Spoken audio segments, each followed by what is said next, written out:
Our panel discussion is on the topic Real Estate Funds 2.0 Tokenization Meets Digital Distribution. I would like to invite our moderator, Neil Borate, Editor-in-Chief, Fynprint, and our panelists, Shiv Parekh, Founder and CEO, hBits, Shaan Zaveri, Partner, Terazo, Gaurav Gadhecha, Partner, Terazo, and Deakin Daney, CBO and Head, RealX Whitebox. Third time's the charm. All right. So one quick hygiene announcement before all panels that I moderate, that I always insist on the audience having some time to ask. So the last 15 minutes are yours. So any questions you have, you can jot them down while we're speaking. And thankfully, the previous panel and the previous speech by Pramod Rao actually covered a lot of the ground that we might have also covered, and that saves us time because this is complex stuff, and it's great to have new insights in it, so you get a deeper view of it. So I'm going to begin at a basic level, which is what we mean by tokenization of real estate, because although other people have tried to give their own interpretations, I think it's good to have one here in this panel. So, Deakin. Thank you very much. Thank you, Bombay Chamber of Commerce. Thank you, my esteemed panelists. Thank you, Neil. So we've actually run through this for quite some time now. Most of you will become experts on blockchain by the end of this session for sure. But to keep it very simple, tokenization is nothing but multiples, splitting up something into multiple parts using the underlying technology of blockchain. That's a simple part of it. Tokenization works on two layers. The first layer is creation of a digital asset. The second layer is a real-world asset, which is underlying to it. Now, how do we do it? We do it through blockchain. Why do we use blockchain? Let's assume that blockchain has 1,000 nodes, and each node will have a part of that contract on that node. That node is something which cannot be tampered with. That node cannot be tampered with at all, even if somebody really intelligent comes to try to tamper with it. And if they do tamper with it, then the other 999 nodes come and replace that node and replace the defective part of the node and make the contract complete again, which means this is an intangible, undisputable contract on blockchain. And therefore, tokenization is something which is very safe and very secure. Coming back to why do we tokenize? Obviously, because today, if you look at a real-world asset like real estate, and I have very esteemed developers here, we register our deed, we register our sale agreement, we give it to the land registrar, they put it up on the central servers. That is not indisputable. You've seen in Pune recently, I won't name names, but we had a very major issue with stamp duty. Land records do get tampered with. Even Devi in the previous panel spoke about that, saying that we don't know the indisputable ownership of land records. But when everything is tokenized, it is indefatigable because everything is centralized and cannot be affected. Now, today when you put up your land records on a central server, if they do get affected, the full process becomes corrupted. And who suffers in the end? The person or the persons who bought that property. Tokenization takes away that risk. Tokenization brings in the compliance, and that is something that we are aiming to build at RealX, and I'm sure at a lot of the other sister platforms that we have on the stage with us. All right. Shaan, how would you define it? Is it a transfer property? Is it a contract? Because how you define it also affects how it is taxed, whether there's stamp duty or not. So it depends on how the asset is structured or what the token represents. I don't think there's one answer to this question. There are different people who are trying to tokenize properties in different ways. We've used the securitization process, and as one of the panelists says, we've created an AIF, and our token represents a unit of an AIF. So in that sense, it is a security. A unit of an AIF is already defined as a security, and trading of that security we are in GIFT IFSC, so securities transaction tax doesn't apply. But if you were in the domestic market, my guess is that there would be a securities transaction tax. So in terms of the first panel, if there is, it's either a property, in which case there's transfer of property and there's registration, or in this case it's a security, and transfer of security will attract a securities transaction tax. So in effect, there will be some mechanism to tax it and ensure that the the local bodies that are levying stamp duty are possibly compensated. But for this, there will need to be proper legislation that will make this happen. And if you could elaborate on the need for it to begin with. As a developer, you've seen many sides of real estate. So why have tokenization? So it democratizes access. Is again, one of the panelists said that large ticket investors want access and want control, which is very much true.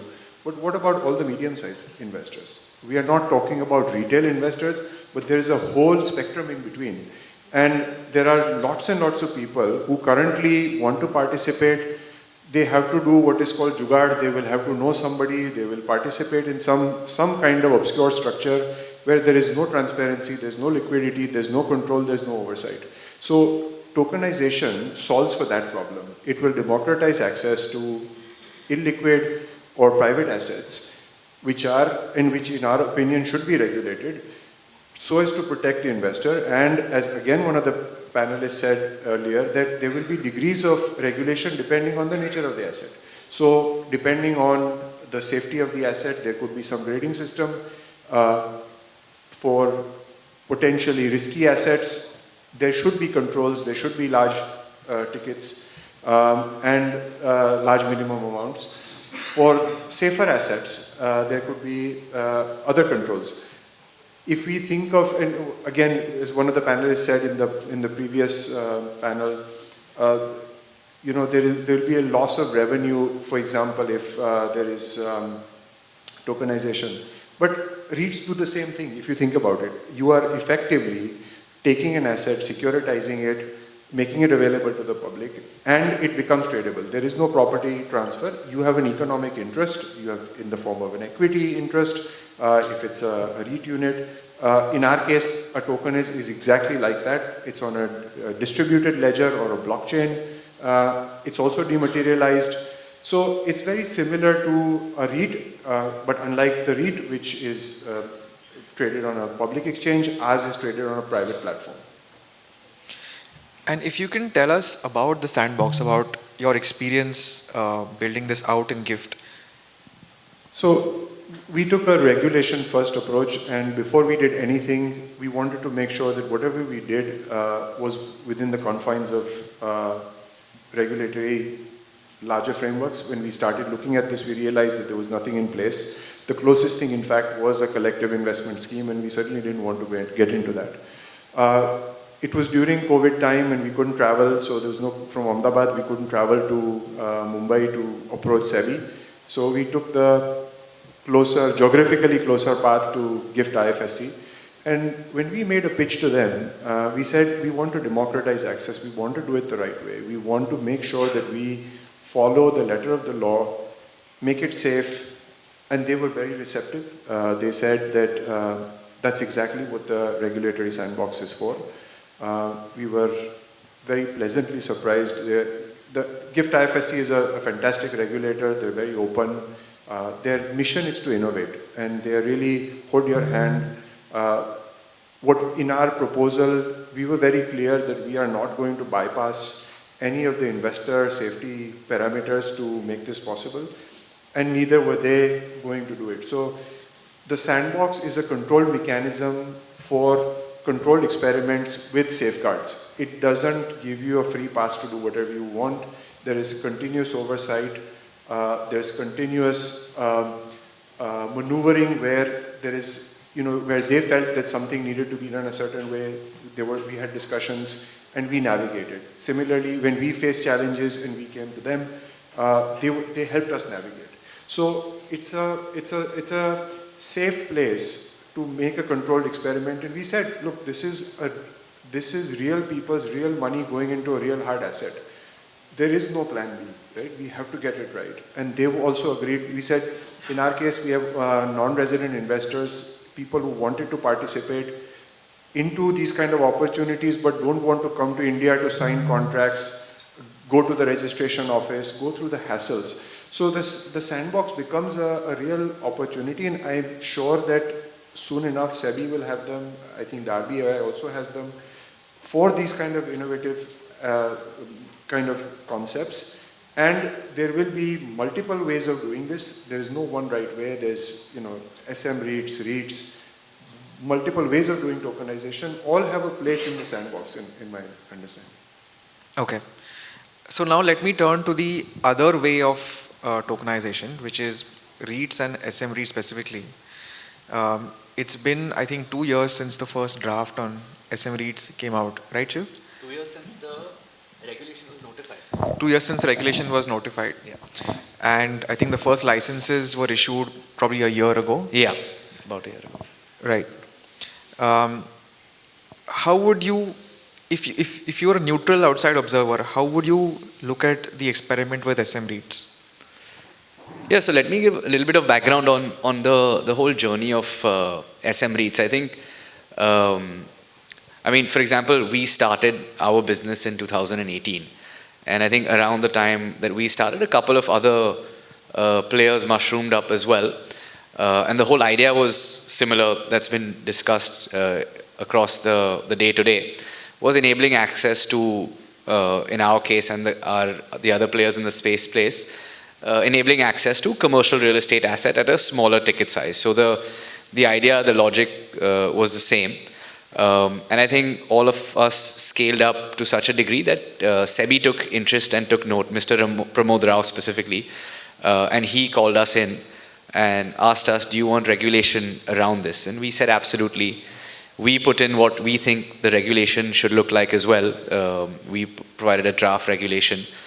And we were very surprised with which the positivity that SEBI not only took in understanding our concerns, but then building up regulation around this model that was earlier happening outside the SEBI framework. In terms of timeline, it was May 2023, where then SEBI put out a consultation paper. I think 75 different industry participants responded to this consultation paper. November 2023, the SEBI board approved it, and in March 2024, the regulation was notified. I think obviously there are things in the regulation that we and I don't think anyone is 100% ever happy with the regulation, right? With any regulation. But I think what's satisfying is that the regulator is always willing to listen. And I think the regulation is in an extremely good shape today for assets to be launched. I think what changed for us and the industry is that so there are two parts to the puzzle, right? One part is acquiring high quality assets, and the other part is generating investor interest and investor appetite in this product. I think with a SEBI seal of approval or any regulator seal of approval, in this case the SEBI seal of approval, the investor appetite has increased dramatically because there's just some comfort that SEBI is behind it. And because SEBI is behind it, earlier obviously we'd acquire investors directly, but we'd also acquire investors through partners. But the larger players were not willing to work with someone like us that was outside the regulatory framework. Now everyone is extremely keen on distributing this product, generating awareness. Your largest merchant bankers in the country are taking interest in distributing such a product where you have stable returns, you have 8 to 9% rental yield, with appreciation you have a 15% IRR. And on the other side, it's the high quality assets. A lot of times there was skepticism from a fractional platform, will you be able to acquire X crore worth of investors? But now again, because we're following an IPO process, because on the other hand we have grade A merchant bankers that are going to distribute this product, the largest developers are taking interest in using this as an option to exit their asset through. So I think it's completely transformed the industry. Obviously, it's been 2 years now and only one player has come up with a few schemes, but I think it's just a matter of time before more assets are launched. And I think what that's going to cause is I think someone in the earlier panel was referring to how asset quality deteriorates when there's strata. I think what's going to happen now, and the reason there was strata is because you didn't have that many buyers. There was no financial closure for a seller of an asset once they'd constructed it. now there are a few AIFs and there are SM REITs. So we're also seeing a large number of assets that are being developed with an exit in mind. So, Gaurav and Deakin, I'm going to ask the hard question to both of you. You have a perfectly good vehicle here that SEBI is constructed. Why do tokenization? Why not just become an SM REIT?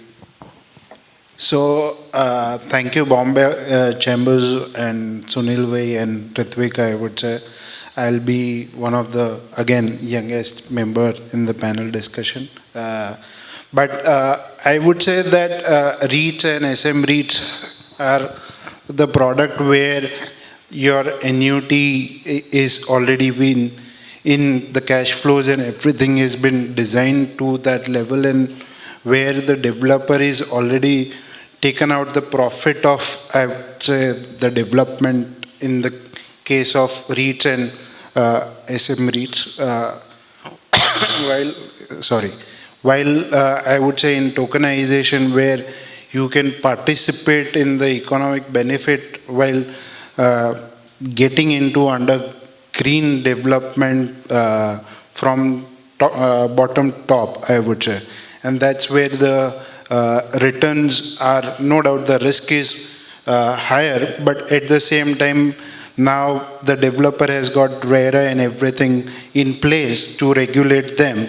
So I would say tokenized can be a better option to participate, take the benefit of economic interest in the project while keeping the regulation and everything in place. And investor can get a better return compared to the debt kind of a product. That's okay. So can you give us some approximate numbers? Better means how much more? So like I would say in a REIT where the projects have been matured, there the rental yields are somewhere in range of 8 to 11%, depends upon the at what level you are investing into it. 8% in that sense, and 4% in terms of capital appreciation for the property. But at the same time, while if you ground up, if you invest into that, then the returns are between 15 to 17% annually. I would say that's the difference of trade one would like to take on it. That's the bet on it. So you're saying 8 to 10 versus 15 to 17? Yeah, 15 to 17%. Okay. Deakin, why not become an SM REIT? Now, of course, returns is one argument to make, but as Gaurav said, there's also risk involved. Yeah, so thanks for asking this. I'll take 2 minutes. We are built as a foundational infrastructure. So we are not a platform per se. We aim to answer 3 questions. The first question, is it safe? What is my tax liability? And is this legal? That's what we aim to do. These 3 questions are very important to us to protect the rights of the person buying through our infrastructure /Rails /platform. When we talk about what we do, we talk about it in 3 ways. The first thing is we talk about right to co-ownership. When you invest through RealX or through any of our other Rails, our other products that we have, you're investing by becoming a direct co-owner of the property. Now, I will take a hard stop there. Most of my esteemed panelists and the panel before me have spoken a lot on commercial. Let me digress and talk about almost 500 lakh crore worth of residential real estate locked up in liquidity in India as on 2026. Let's go back and talk about an average middle class household. 55% of their net value is locked up in that one asset. If we democratize this platform or democratize the way we look at tokenization, we will lock up a lot of illiquidity, and we could even be larger than the NSE and the BSE today. That is what I talk about when I talk about foundational infrastructure. Creating a groundbreaking effort for us to look at real estate as the next level of tokenization through similar structure to NSE, BSE, MCX, and any other exchange we talk about. Now coming back to tokenization. We talk about right to co-ownership. So when we do a transaction, we do it in two ways. One is we directly co-opt the co-owner of the transaction onto the sales deed itself. So if there are 20 owners, we co-opt them there directly and we register the agreement, and then we digitally fractionalize this onto our platform. Or we create a trust, an irrefutable trust we create, which is legal in all ways, which is compliant in all ways, which stands up in every court of law. And then we digitize the transactions based on per square inch of Frax. So Frax is the unit that we use for our platform. That's how we do it. And Neil, to answer your question, because a REIT today, the beneficiary owner of the property is not the person who's invested in the REIT. He will never be the owner of the property. He will only exit when the REIT exits, or he'll only be able to get a value when somebody else purchases that part of the REIT from him. Whereas over here, irrespective of the irrefutability of the transaction, he will always be the co-owner of the property. And that's what we aim to do when I say foundational infrastructure. I hope that answered. Shiv, you want to respond to that? No, I don't have a response per se. I just think it's a question where, I mean, what you're saying is, what you said is absolutely correct in the sense that in a different model you can offer higher returns because you're investing in projects that are, for example, under construction, which is not permitted under the SM REIT. So the only question becomes that how would the regulator view that? And I think that's a call that... On residential, yeah. So residential... The residential aspect as well, right? Now I'll just respond to Gaurav. On the residential part, no, I completely agree with those numbers. There's an enormous amount that's tied in residential assets. But the return profile of those assets, is that attractive enough for an investor to invest in is a question. And even on residential assets, the same can be brought onto the SM REIT, regardless if someone wanted to. Nothing stops that from happening. Shiv, while you're at it, if you can tell us the developer side of it, that can a builder create an SM REIT, because SM REIT is a third-party platform. Yeah. At best, he can sell a project to an SM REIT. Yeah. If you can just elaborate on that. So developers, as per the way the regulation stands today, can't create their own SM REIT because there are no related party transactions allowed. And I think, that's something that we had also proposed in the regulation, that draft regulation that we had put to SEBI.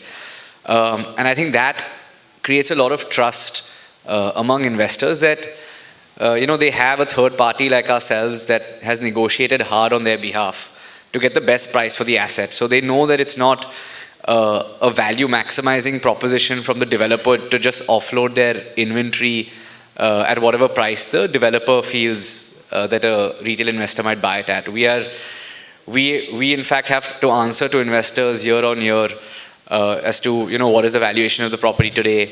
In case the rent stops, why is the rental stopped? And then ultimately deliver a certain IRR to the investor. So I think that's obviously something that we appreciate in terms of protecting the investor interest. On the other side, I think if you look at the I think 5 or 6 REITs that are in existence today and then one more coming. Really, anyone who's done a REIT, and I'm talking about the regular REIT today, has had a balance sheet of rent-generating assets of above 10,000 crore. I think barring the top 5, 6, 7 developers of funds in the country, not anyone has that kind of balance sheet. And even if you look at all the REITs, there's a global institution that's partnered with the developer. So I think I said this on a panel a few months ago. A lot of the value of the REITs, the value maximization exit of the REITs has gone to a lot of these global funds. I think now what's happening is that barring the top 6, 7, 8 funds and developers, a lot of them that are top brand name developers in the city, and I would name a few, but a lot of them don't have traditional exit options. They've traditionally been exiting to ultra HNIs in a non-formalized way, and hence strata selling their assets. Now I think SM REITs, AIFs as well, I don't want to discredit AIFs, they've also come up recently because there's been this rise in domestic capital. And the same has been seen in the stock markets. The stock markets, last couple of weeks is different, but prior to that, FIs were coming out, but domestic capital propped it up. And we're seeing the same in SM REITs. There's a lot of domestic capital that's interested. And which is why developers that were, again, you're not your top 5-6 developers, but still credit-worthy developers are now able to build platforms, build professional businesses, and exit in a professional way. All right. Shaan, so if you had the freedom, right? You've been through the gift sandbox. It's not yet become sort of formal in gift yet. You're waiting for that to happen. But if you had to propose something to SEBI in India, what would it be? Especially in the light of what Pramod Rao said, that if you propose the same model of AIF tokenization, then isn't that defeating the regulatory purpose that it has to go to only HNIs? So, again, there's no one way to do this. We are trying to solve for a certain category and doesn't address all aspects of the market. It doesn't really address the residential market, as one of our colleagues is doing, or what Shiv is doing in terms of looking at rental yields. That's not what currently we are looking at. We are looking at more like what Gaurav said, is raising capital and using this as a capital raising mechanism, allowing flexibility with that capital. So for us, an AIF works well. And to address what Mr. Rao said, even AIFs today allow qualified investors to invest in smaller amounts. So what we are not trying to take something which was designed to be large and therefore not accessible to retail public and making it accessible. We also don't want to do that. We want to make sure that the original intent is maintained. At the same time, if you have an AIF unit and if you had the opportunity to fractionalize it, who are you going to sell it to? Today, there is an assumption in an AIF that you will remain invested. So, if you were to exit an AIF today, which an asset manager will help you do, it will come with a huge haircut.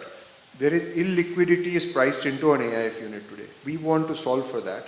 We want to say that can the AIF unit transact at a fair market value? How do you determine fair market value? We are proposing in our model to work with some of the best rating agencies. Not only do we do a frequent NAV, but we will also work with rating agencies to give guidance on pricing, because for private assets, there is no mechanism for any kind of price discovery. So by creating a platform which is accessible to qualified investors initially, and this is only to make sure that interest is protected, retail investment does not get into an asset class that it was not designed to. So our pitch would be, amongst other things, start in some controlled manner. AIF regulation already exists. Fractionalization of AIF already exists. Allow that to happen on the blockchain with guardrails, making sure that investor protection is not compromised. AML, CFT, PEP, all those guidelines are completely fulfilled to the core. So it is very little deviation from what they already do. AIF regulations already require you to dematerialize your AIF unit. We are saying allow us to dematerialize it only on the blockchain. Allow us to trade that unit. It's on an immutable ledger, so there is an entire transaction history that can be gone into, and there are mechanisms. If you use the permission blockchain, as we are using, you can pause transfers. There is complete visibility for the regulators to look into the entire history, and if something has gone wrong, you can even correct it. So the mechanism we are proposing to IFSCA, and which we will also propose to SEBI at the right time, is to not deviate from any of the investor protections, but only to make sure that technology can be used to provide better access and better pricing mechanisms. All right, so just to summarize, you would have it classified as a security for tax purposes and for SEBI regulation purposes. You would limit it to only blockchain trading of tokens on existing AIFs, and that to only accredited investors, not retail. Because it's an AIF, it's designed to only appeal to high net worth individuals, right? So sure. just to maintain that, the sanctity of that idea. Sure. And the final thing, one more concern that Pramod raised is, should you also be the issuer and the platform and the custodian? Shouldn't these all be separated? Absolutely. Look, we are in the sandbox and this is evolving. We have also proposed to the regulator that we will only do one of these activities, and that is to become a platform. This was the fact that we are real estate developers and we had a grade A asset that we could tokenize was only part of the proof of concept. So we also agree that there has to be segregation of responsibilities. Look, we agree with all the skeptics, all the panelists who think about investor protection. We also think about them. If we didn't, we wouldn't have gone down the regulated route, so the regulated route. So we want to do it right. We want to do it in the regulated way. We want to make sure it's safe. And it has all the safeguards that conventional safety mechanisms bring in. All they have to do is to make sure that the integration of these safeguards and technology work well together. All right.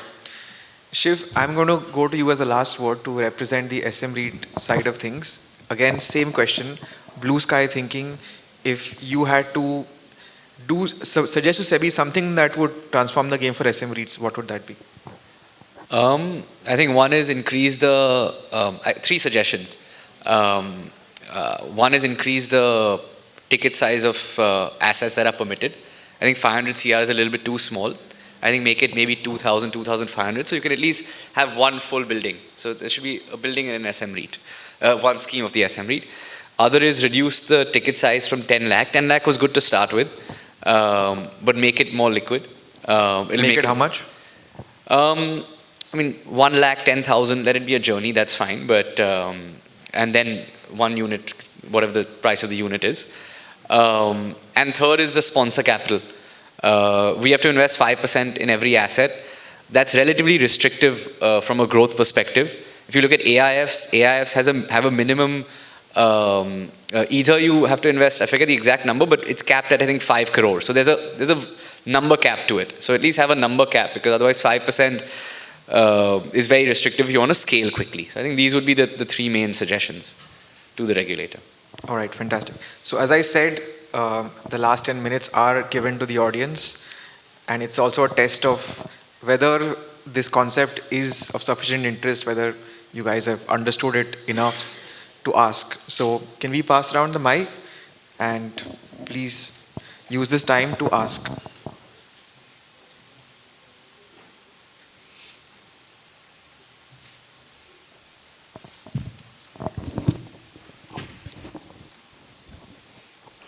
Yeah, just raise your hands and the mic will come to you.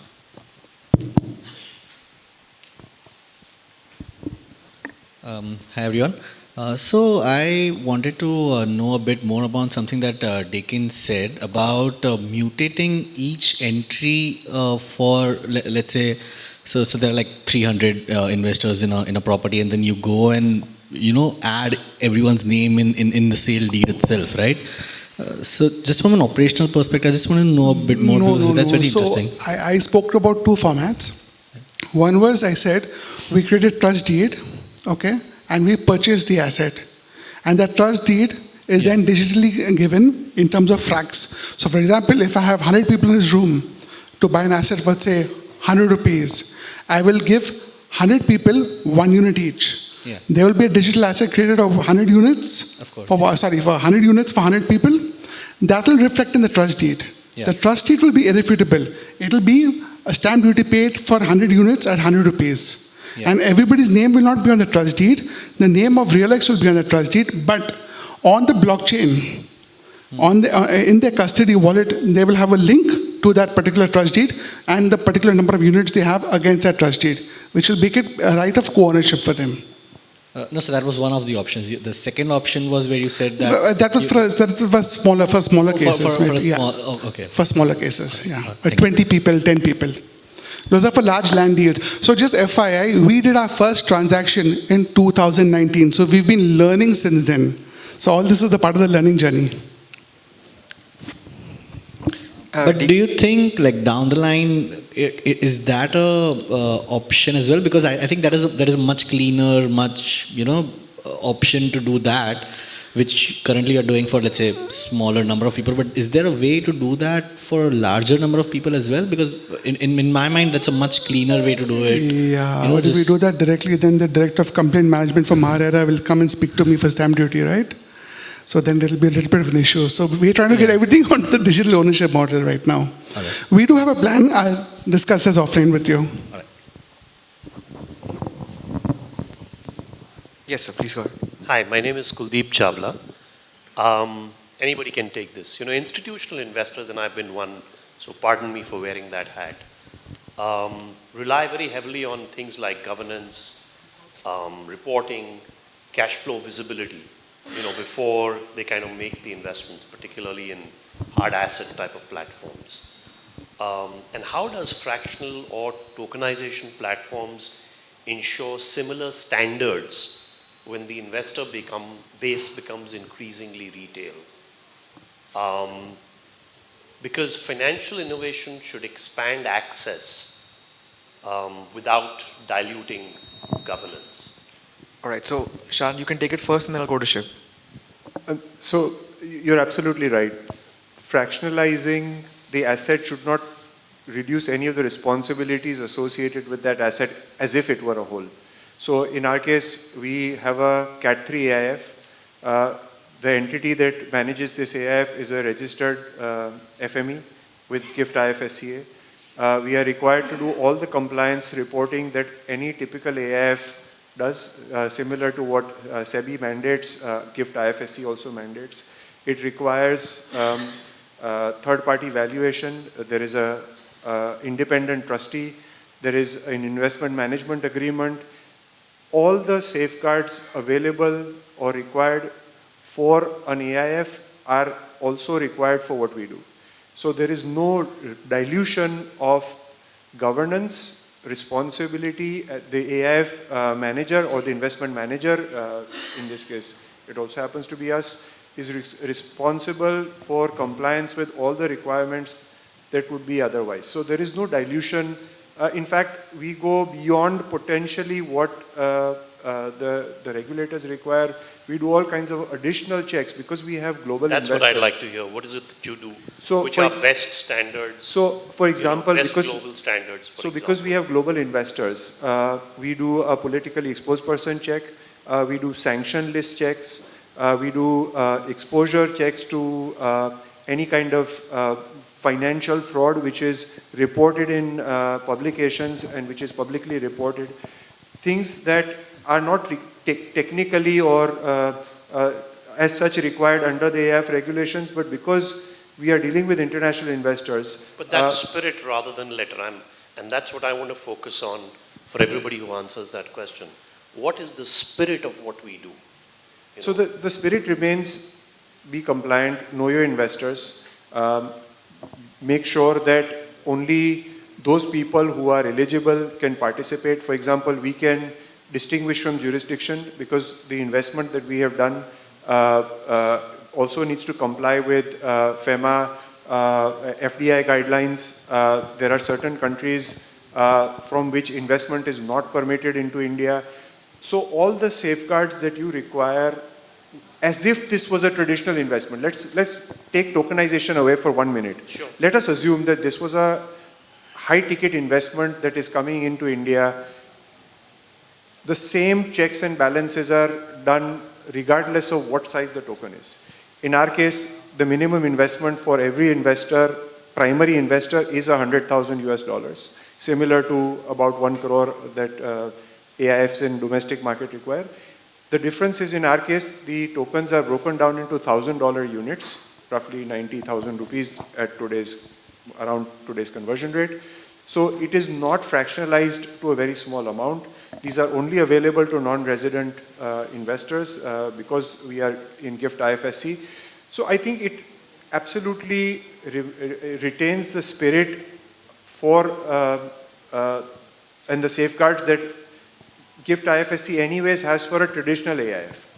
We've only added a technology layer to make that in a fractionalized format more accessible and with greater flexibility. We are not even using the word liquidity. We are saying flexibility because today there is no way to guarantee liquidity, but we want to provide flexibility which over a period of time, as this market matures more, will lead to better liquidity, better price discovery. And today, if you had a private investment, there are lots of platforms that function, dark pools that function, there is no transparency, no liquidity. You are at the mercy of somebody else into whom you have given money. Developers today in India raise large amounts of capital in this format. We are trying to bring order to something which otherwise exists in in dark circles. So if we can legitimize this, if we can make sure that the safeguards are there, we feel that we will be doing a service to investors by making this available. Investors are still required to look at the risk and reward of an investment, see whether it meets their threshold. Tokenization is not a magic wand to success. It's only a mode of participation. Key will always be the quality of the asset, the governance behind it, the promoter behind it. All of that remains key, no matter what you do, because we are talking about real estate. The same applies if you're doing venture capital. Who has the ability to do this? So I think, at least in the way we are looking at it, we don't want to dilute anything. We want to make sure that the sanctity and safety of investors comes first. We are the platform. It's like Zomato. If your order comes all in a messed up way, you blame Zomato. You don't care whether the restaurant packed it correctly or not, right? So we are the Zomato effectively to qualified investors. We want to make sure that whatever is on our platform is well packaged, meets all the requirements of all the legal requirements. In addition to that, we are working with some of the best rating agencies in the world to make sure that even though it may not be required, we want to put in a rating by a third party, independent third party, so that an investor can make an informed decision. All right. I know a few more hands, but I want to get Shiv to quickly answer from the... From an SM REIT perspective, it's simple. We have to follow the same standards that a listed company or a regular REIT does. Okay. Yes. Sure. Just one question here. So my name is Amar Kuradia, and I represent the wealth management side of things. So I'll talk from the investor's point of view. I think I'll just circle back to the first question that came to Deakin on the trust structure. Right. So, and just in the prior panel, we had Mr. Parekh talk about the legality aspect of it, that it is just a contract. So, if I have the permission to, may I take the view of Mr. Parekh on this? Does the trust structure solve for that? If I am a unit holder of the trust, am I the legal owner of the property or not? Logically, it sounds yes, but if the lawyer confirms it, it just adds more credence. Sandeep, do you want to answer that? Yes. While Mr. Parekh can give his views, this has been verified legally as well. That is why we are running our business so far. But Mr. Parekh, over to you, sir.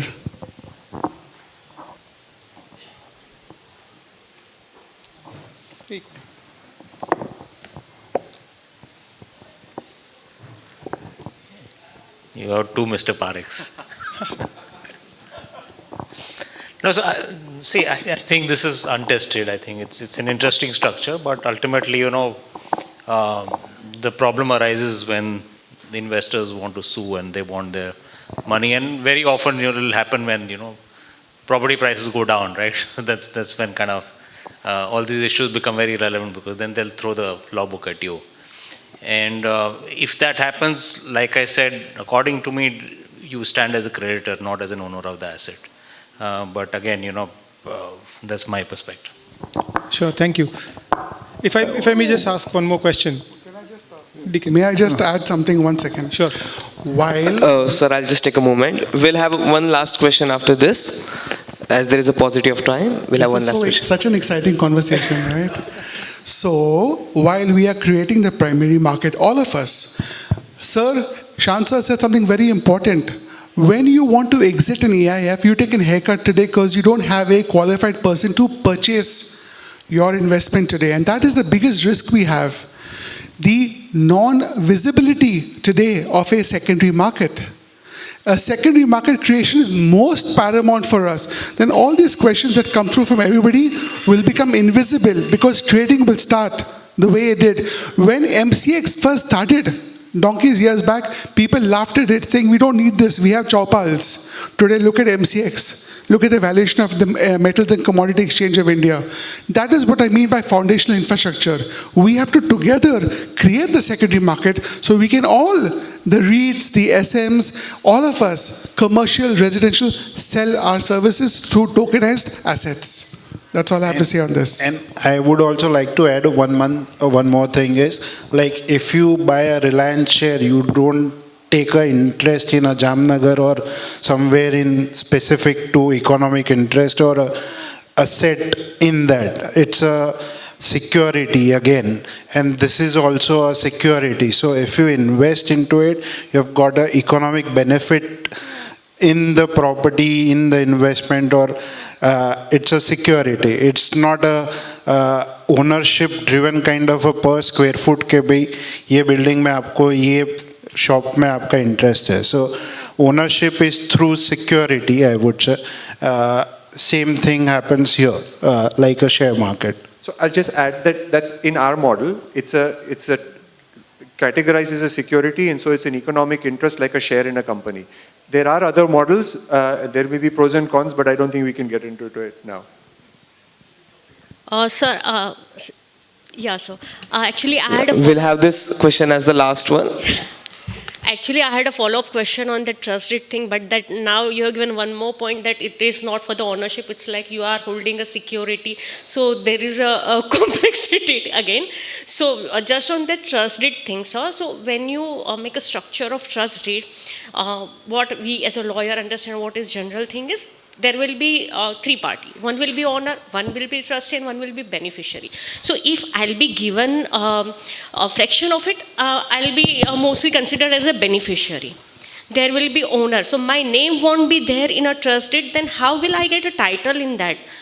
One part you said there will be co-ownership where there will be sale deed, then I'll have an undivided title interest in that particular property, and that's clear, and then my name get reflected in that title document, revenue records. What we can do is, I'm not running away after this. We can have a call after this, we can have a meeting after this. Let's take this offline. It's very interesting question, sir, because... Yeah, I'll answer you. It's an interesting question. I'll give you a much more interesting answer as well. Thank you so much, sir. All right, thank you very much. That was quite an thought-provoking discussion. I now request our Director General, Sandeep Khosla, Bombay Chamber, to please present mementos to our panelists and moderator as a token of appreciation. We'll go with the sequence. Mr. Shaan Zaveri, Partner Terazo. Our moderator, Neil Borate, Editor-in-Chief, The Fynprint. Shiv Parekh, Founder and CEO, hBits. Gaurav Gadhecha, Partner Terazo. And Deakin Daney, CBO and Head, RealX Whitebox. A huge round of applause. I request everyone to please stand up for a group picture.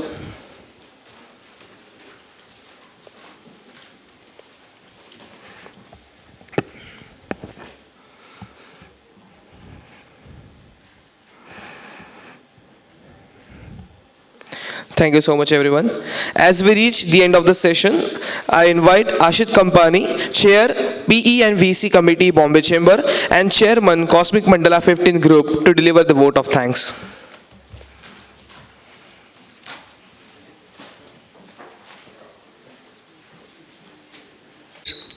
On behalf of Bombay Chamber of Commerce and Industry, it's my privilege and honor to express our deepest gratitude to each one of you for your gracious presence and invaluable contribution today in the panel discussion, in the participation, and also truly enriching this conclave.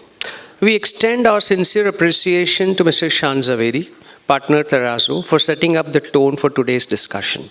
With remarkable clarity and foresight, his insightful perspective provided us an ideal foundation upon which the day's conversation were built. We are deeply grateful to Mr. Rajesh Bansal, former CEO of Reserve Bank Innovation Hub, who joined us online and honored us with his thoughts and perspectives on the regulatory landscape His address was exceptional and it had a lot of depth and credibility added to the conclave. Our heartfelt thanks to first panelist moderator Shri Ajit Krishnan for his engaging moderation, and all our panelists, Shri Sudhakar Deshmukh, Mr. Sandeep Parekh, who is also co-chair of PEVC committee, Ms. Devi Shankar, and Mr. Girish Sanghi for their insights and candid perspective that made panel 1 truly stimulating. We extend our sincere gratitude to Mr. Pramod Rao, former Executive Director of SEBI, for his distinguished special address. He has been a constant with Bombay Chamber for last 3 years, so we thank him profoundly. His nuance and understanding of the regulatory framework and is impeccable for its REITs asset tokenization added extraordinary value to today's proceedings. We also thank Mr. Neil Borate, who also has been continuously supporting Bombay Chamber in many of our panels for moderating the panels, and appreciation for all the participation of the esteemed panelists, Mr. Shiv Parekh, Mr. Shaan Zaveri, Mr. Gaurav Gadhecha, Mr. Deakin Daney, for sharing their expert perspective and enriching discussion. This panel was really going into the mode where nobody wanted to stop, but I think today we are in paucity of time, so we had to stop. And it's a big thanks to the Bombay Chamber, PEVC committee members and Secretariat for their commitment and efforts. Also a big thanks to Four Seasons Hotel for hosting us here. The evolving landscape of REIT and asset tokenization in India, the insights shared here will be very confident contribute to meaningfully to advancing India's real estate future. We look forward to your continuous engagement and welcoming you again at the future event of Bombay Chamber. Thank you very much. We really appreciate your time.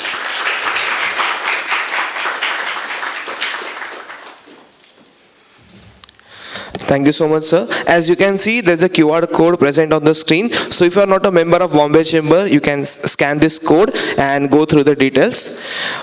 Just a small request to all our participants. As